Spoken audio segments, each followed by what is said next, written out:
আপনারা এখন শুনবেন বাংলাদেশের একজন জনপ্রিয় বক্তা আবু তোহা মোহাম্মদ আদনান হুজুরের ওয়াজ। ভিডিওটি সম্পূর্ণ দেখার অনুরোধ রইল। চাচা আবু তালেব মৃত্যু সজ্জায় নবী সাল্লাল্লাহু আলাইহি ওয়াসাল্লাম বারবার তাগাদা দিচ্ছেন, চাচা খালি একটা বার বলেন যে আশহাদু আল্লা ইলাহা ইল্লাল্লাহ ওয়া আশহাদু আন্না মুহাম্মাদান আবদুহু ওয়া রাসূলুহু। আপনার জন্য আমি মুহাম্মদ, আমি আল্লাহর নবী, আল্লাহর কাছে কান্নাকাটি করে হোক, সিজদায় করে হোক, যেভাবে হোক আপনাকে ইনশাআল্লাহ আমি জান্নাতে নিয়ে যাব। খালি একটা বার কি করেন, একটা বার বলেন। চারপাশে আবু জেহেল, আবু লাহাব, উতবা, সাইবা সবাই, তুমি কি আব্দুল মুত্তালিবের দিন ছেড়ে দিবা? এতদিন আব্দুল মুত্তালিবের দিনের উপর আছো, আজকে ছেড়ে দিবা? শেষমেশ চাচা আবু তালেব আব্দুল মুত্তালিব তার দিনের উপরেই ইন্তেকাল করলেন।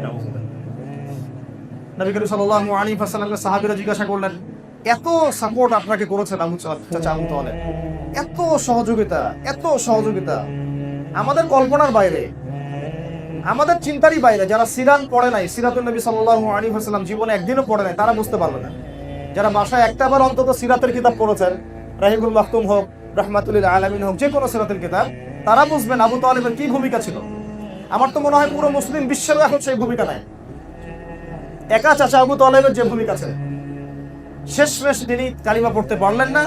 সাহাবীরা প্রশ্ন করেন, নবীজি বলছেন, আমার কারণেই আমার চাচাকে জাহান্নামের উঁচু একটা জায়গায় রাখা হবে, যেখানে তার পায়ের এই যে আমরা নলা বলি, এই পর্যন্ত আগুনে পুড়তে থাকবে নাউযুবিল্লাহ, এবং আগুনের একটা জুতা পরিয়ে দেওয়া হবে, এতেই তার মাথার মগজ টকবক করে ফুটতে থাকবে। নাউযুবিল্লাহ, লা হাওলা ওয়ালা কুওয়াতা ইল্লা বিল্লাহিল আলিয়্যিল আযীম। এখন কি ভাই আপনারা একটু বুঝতে পারছেন, চিন্তা করছেন?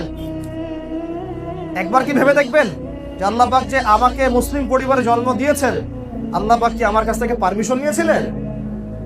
আমাকে জিজ্ঞাসা করেছিলেন? আপনার কাছ থেকে অনুমতি নিয়েছেন? আপনাকে জিজ্ঞাসা করেছেন? এখনো কি কৃতজ্ঞ হবেন যে আল্লাহ রাব্বুল আলামিন এত রহম করে আপনাকে মুসলিম বানিয়েছেন? সেই মুসলিমের চলাফেরা দেখেন, রমাদান মাসেও নামাজ ছিল না অনেকের, রোজার রহম ঠিক মতো ছিল না, রমাদান মাসেও কোরআন আগলায় ধরতে পারলো না, কোরআন তেলাওয়াতটুকু শিখতে পারলো না, রমাজানে কোরআনের খেদমত করতে পারলো না, রমাজানেও যাকাত দেয় নাই, রমাজানেও সুদ খেয়েছে নাউযুবিল্লাহ, রমাজানেও ঘুষ নিয়েছে। কত মানুষ ঘুষ নিয়েছে রমাজানে?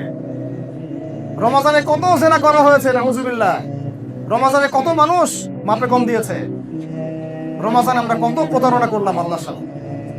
কিন্তু রমাজানে আমাদের নতুন জামা চাই, নতুন বাড়ি চাই, নতুন গাড়ি চাই, নতুন গহনা চাই, নতুন থ্রি পিস চাই, যেন ঈদের দিন মনে হয় এদের জন্যই। এদের সাথে ঈদের খুশির কোনো সম্পর্ক নাই, এই মানুষদের সাথে ঈদের খুশির কি নাই, কোনো সম্পর্ক নাই। তাদের জন্য ঈদ উল ফিতর ছিল, এই খুশি ছিল, ক্ষমা ছিল, যারা রমাজানের হক আদায় করতে পেরেছে, সওম ঠিকঠাক মতো রেখেছে, কুরআন ঠিকঠাক মতো পড়েছে, মানুষকে পড়িয়েছে, ইবাদতের পাবন ছিল, তাহাজ্জুদ পড়েছে, তারাবির হক আদায় করেছে, কাউকে কষ্ট দেয়নি, দান সাদকা করেছে, বেশি বেশি জিকির করেছে, যাকাত ফিতরাগুলো আদায় করেছে, আল্লাহর কাছে ভয়ও ছিল, আশাও ছিল। ইনশাআল্লাহ আল্লাহ রাব্বুল আলামিন চান তো এই বান্দাদেরকে মাফ করে দিবেন ইনশাআল্লাহ। আমাদের সবাইকে আল্লাহ রাব্বুল আলামিন মুসলিম পরিবারে জন্মগ্রহণ করতে পারার হকটা আদায় করার তৌফিক দান। আরেকটা অংশ বলতে চাই, সেটা হচ্ছে নবী করিম সাল্লাল্লাহু আলাইহি ওয়াসাল্লামের উম্মত হওয়ার সৌভাগ্য। কি বললাম বলেন? নবী সাল্লাল্লাহু আলাইহি ওয়াসাল্লামের উম্মত হওয়ার সৌভাগ্য।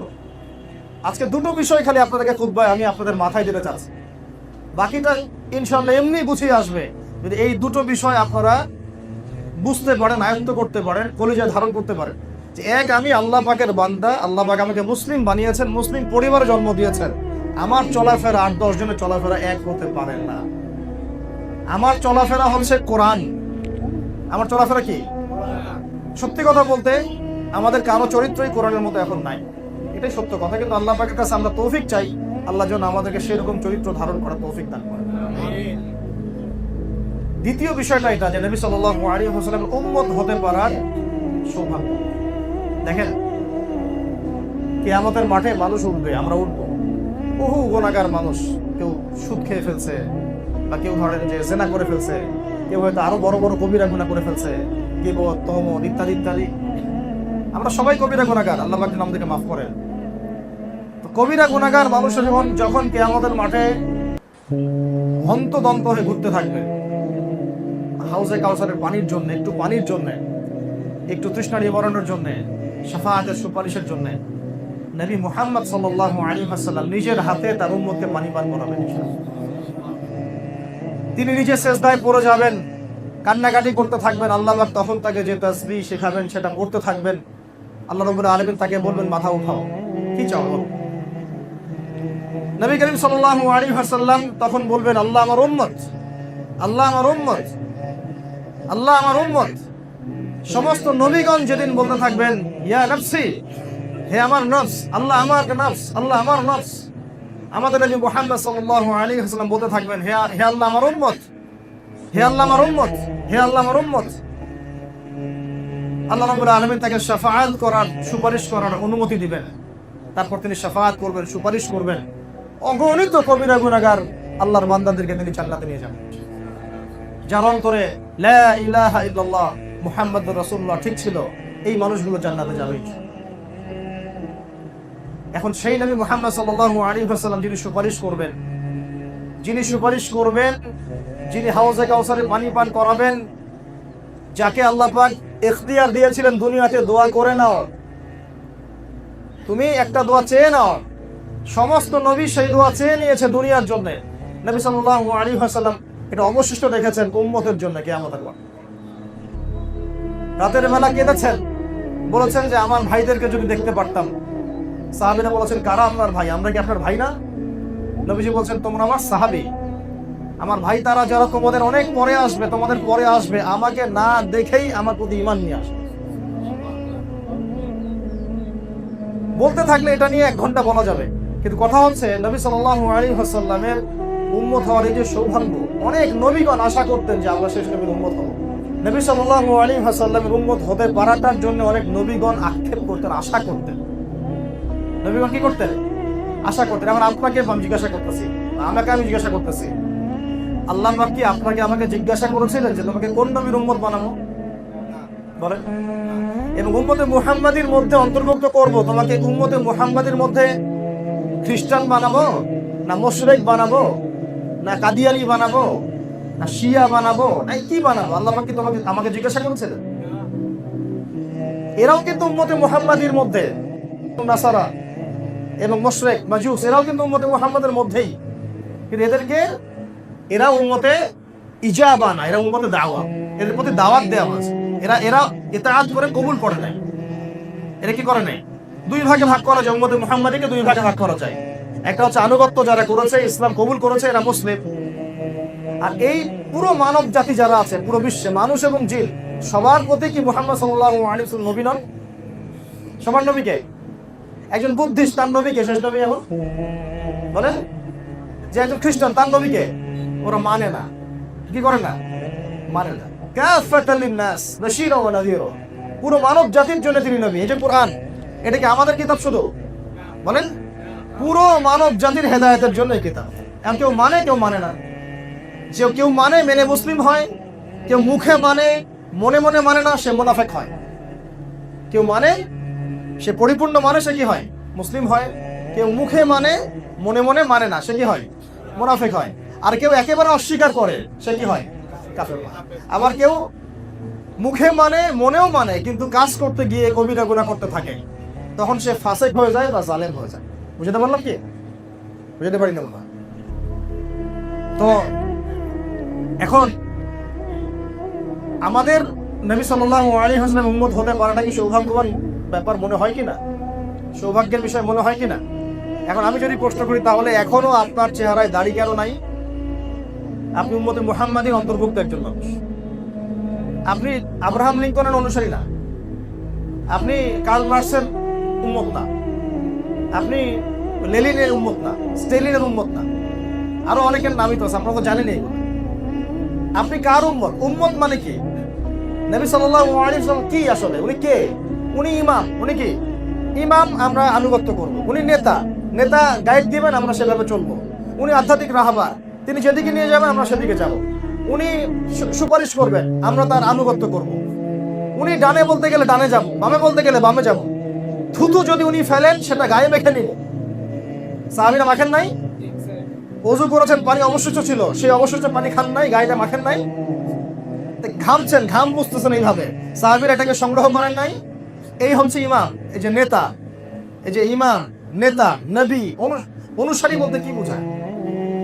আমরা যে ইতাআত করব, আমরা যে তার সুন্নাত অনুসরণ করব, আসলে কিভাবে অনুসরণ করব? এইভাবে ঘাম মুছে ফেললে তুলে নিতে হবে, থুতু কফ ফেলেছেন উঠাই নিতে হবে, অজু করে পানি রেখে দিয়েছেন, ওই পানি নিজে সংগ্রহ করার জন্য কারাকারি করতেন সাহাবীরা। দৃশ্যগুলো কি চিন্তা করতে পারেন? দৃশ্যগুলো একটু চিন্তা করেন। অনুসারী কাকে বলে? তাহলে এখন আমাদের ব্যক্তি জীবন থেকে আসে, আমার বডির মধ্যে নবীর পোশাক নাই কেন? ওই পোশাকে নামাজ হবে কি হবে না সেটা আলাদা মাসআলা। আমার শরীরে নবীর মতো তাকওয়ার পোশাক নাই কেন? আমি তো তার উম্মত। এক, তারও আগে কথা হচ্ছে আমি তারপরেও অন্য মানুষকে নবী হিসেবে কিভাবে মানতে পারি? আমি তারপরেও আল্লাহ পাক যখন তাকে শেষ নবী করে পাঠিয়েছেন, তারপরেও আমি অন্য কাউকে নবী হিসেবে কেমনে মানতে পারি? কিভাবে যে মানতেছে তার সাথে আমার চলাফেরা থাকতে পারে? কিভাবে যে মানতেছে ওর সাথে আমার ওঠা বসা হতে পারে? ওর সাথে আমার রিজিকের ব্যবসার লেনদেন কিভাবে হতে পারে?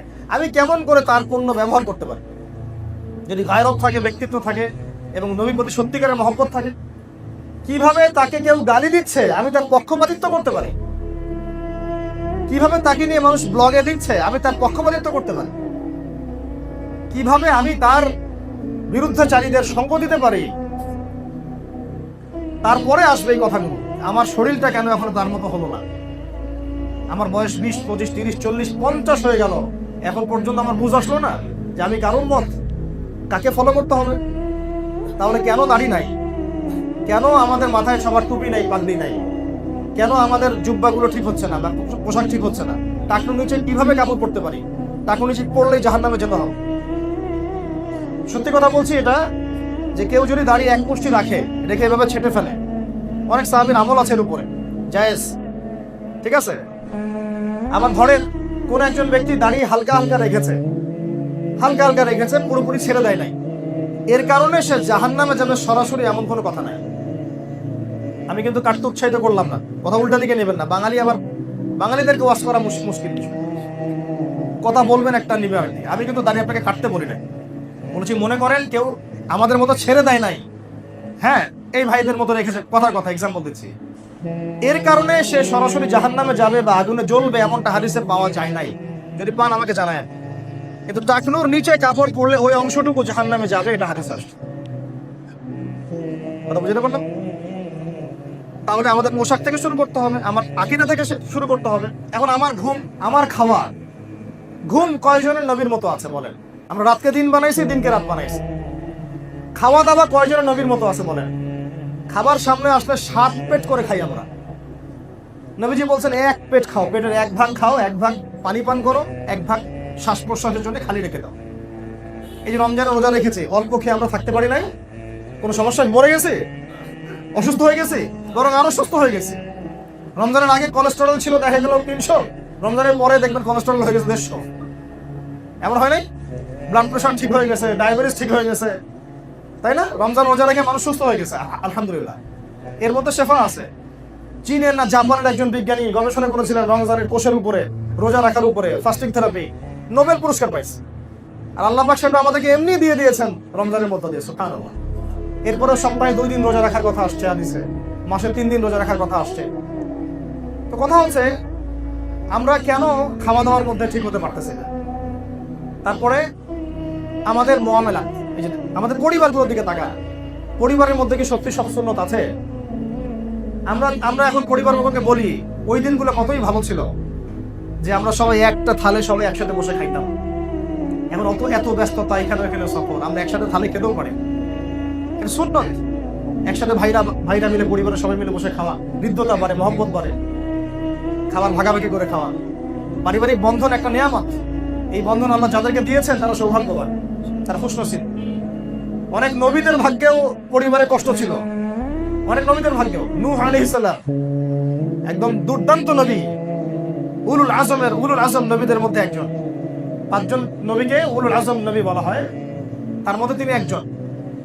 তার স্ত্রী তার কথা শুনতো না, তার দাওয়াত কবুল করে নাই, তাকে নিয়ে সংসার করেছেন তিনি, সুবহানাল্লাহ। লূত আলাইহিস সালাম, কওমে লূত, ওই যে ট্রান্সজেন্ডার, এতে সমকামীগুলা যেগুলা রেইনবো ভিডিওটি ভালো লাগলে আমাদের চ্যানেলটি সাবস্ক্রাইব করতে ভুলবেন না।